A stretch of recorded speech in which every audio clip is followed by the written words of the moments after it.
Up to now, we've been making strings using the plus sign to just concatenate the parts of the string we wanted to create. And we've used the str function to convert numbers into strings so that we can concatenate them too. This works, but it's not ideal, especially when the operations you want to do with the string are on the tricky side. There's a better way to do this, using the format method. Let's see a couple of examples.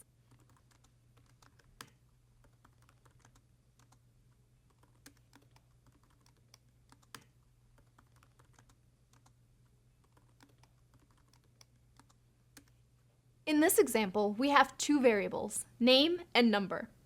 We generate a string that has those variables in it by using the curly brackets placeholder to show where the variables should be written. We then pass the variables as a parameter to the format method. See how it doesn't matter that name is a string and number is an integer? The format method deals with that, so we don't have to. Pretty neat, right?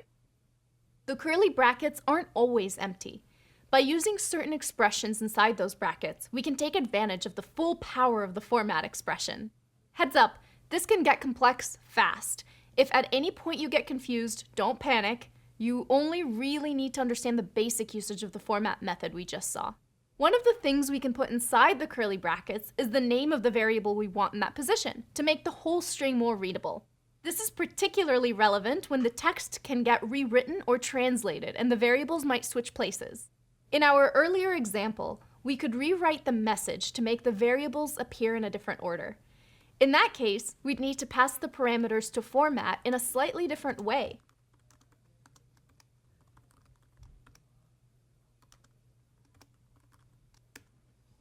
Because we're using placeholders with variable names, the order in which the variables are passed to the format function doesn't matter. But for this to work, we need to set the names we're going to use and assign a value to them inside the parameters to format. And that's just the tip of the iceberg of what we can do with the format method. Want to dive a little deeper? Great, let's keep on going. We're going to check out a different example. Let's say you want to output the price of an item with and without tax. Depending on what the tax rate is, the number might be a long number with a bunch of decimals. So if something costs $7.5 without tax and the tax rate is 9%, the price with tax would be $8.175. First off, ouch. And also, since there's no such thing as half a penny anymore, that number doesn't make sense. So to fix this, we can make the format function print only 2 decimals, like this.